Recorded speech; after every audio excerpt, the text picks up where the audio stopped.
Law and order పైన శ్వేతపత్రం release చేశారండి. లా అండ్ ఆర్డర్లో ప్రధానంగా తీసుకున్నట్టయితే ఒక్కొక్కటి ముఖ్యంగా పోలీస్ వ్యవస్థ అండగా నిలబడుతూ మొన్న అసెంబ్లీలో కూడా ఎవరెవరు కేసులు అంటే ఆల్మోస్ట్ ఒక 90% నిలబడ్డారండి. ఎమ్మెల్యేలు కావచ్చు, మినిస్టర్లు కావచ్చు, అందరూ కూడా. అంటే అన్ని అవినీతి కేసులకి అండగా పోలీస్ వ్యవస్థ నిలబడ్డారు.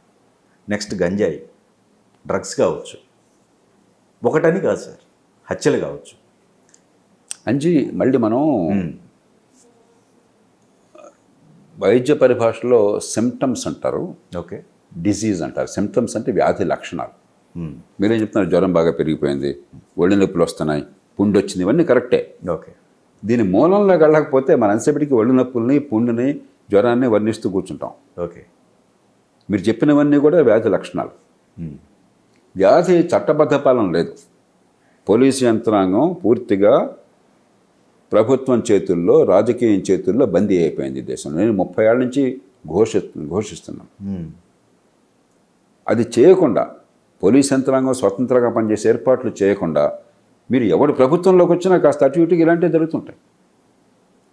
రెండోది, ఇప్పటికి కూడా, ఈనాటికి కూడా 170 కేసుల్లో పోలీసులు ఎవడన్నా నిందితుడు అన్నట్టయితే, వాడి మీద అనుమానం ఉన్నట్టయితే, వాడు భేదవాడు, వాడికి అండ లేకపోతే వాడిని తీసుకొచ్చి బాధిపారేసి వాడితో బాబు చేసానని తెప్పిస్తారు.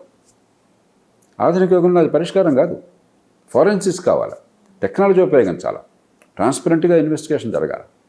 3 ఇన్వెస్టిగేషన్ పద్ధతులు మనకి ఇప్పటికి కూడా ఇక్ష్వాకుడికాలం నాటి పద్ధతులు. పోలీసు చాలామంది తెలుసో తెలీదో, ఒక నిజంగా నేరం చేశాడు వాడు.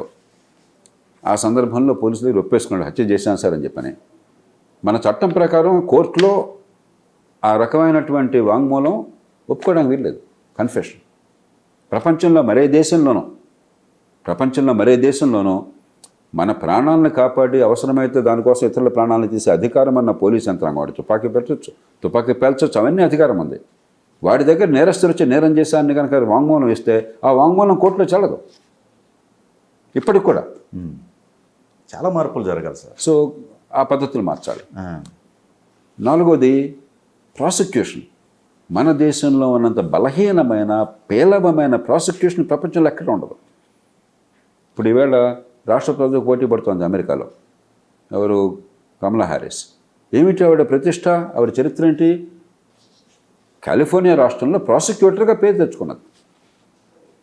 ఆవిడ ప్రధానమైనటువంటి కీర్తి, ఆవిడ పేరు ప్రాసిక్యూటర్గా. మన దేశంలో ఒక్క ప్రాసిక్యూటర్ పేరు మీరు చెప్పండి.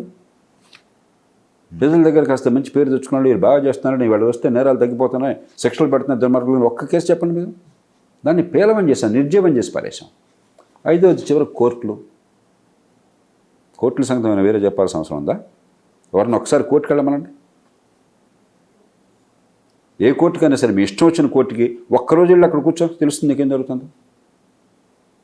అంచేత ఇవన్నీ మార్చకుండా మనం వీడి మీద వాడి మీద వీడు, ఏదో మన పత్రిక బూసిపోక్క చాలా బాగుంది, చర్చ కోసం బాగుంది, ఉపయోగం ఏంటి? వ్యాధి లక్షణాలు మాట్లాడుకుంటున్నాం. ఎప్పటికప్పుడు వ్యాధిని గుర్తించాలి, దీని నుంచి బయటపడాలి. కానీ ఎండ్ ఉండదేమో సార్, మీరు చెప్పిన దాని ప్రకారం అయితే దీనికి ఒక ఎండ్ అనేది ఉంటుంది. అన్ని దేశాల్లో కూడా ఇలాంటి పరిస్థితులు బాగుపడ్డాయి. కాకపోతే చర్చ నెక్స్ట్ స్టెప్కి వెళ్ళాలి. వీడు వాడిని తిట్టుకుని ఇప్పుడు ఒక 6 నెలల సంవత్సరం కాగానే జనాలు మర్చిపోతారు. జనానికి మనం నిజాయితీగా మాట్లాడుకుందాం, జనానికి మతిమరుపు వెంటనే వచ్చేస్తుంది. ఇక రేపటి నుంచి మీరు మాకెవరలేదు, మీకు ఈ గొడవ మొదలవుతుంది. ఇవన్నీ మరుగున పడిపోతాయి, ఈ పరిస్థితి బాగుపడదు. ఎల్లకాలం ఇంతేనా సైకిల్? ప్రజల గురించి మనం లోతైన చర్చ చేయాలి.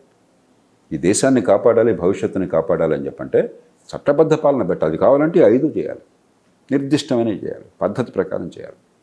మనం దాని మీద దృష్టి పెట్టకుండా ఏదో పేపర్లో హెడ్లైన్స్ వస్తాయి అనుకోట, రేపు పొద్దున ఇంకో హెడ్లైన్ వస్తుంది. బస్సు కూలిపోయింది, హెడ్లైన్ వచ్చేసింది. వర్షం బాగా పడింది, హెడ్లైన్ వచ్చేసింది. మరొకటి అయింది, హెడ్లైన్ వచ్చేసింది, మర్చిపోతాం.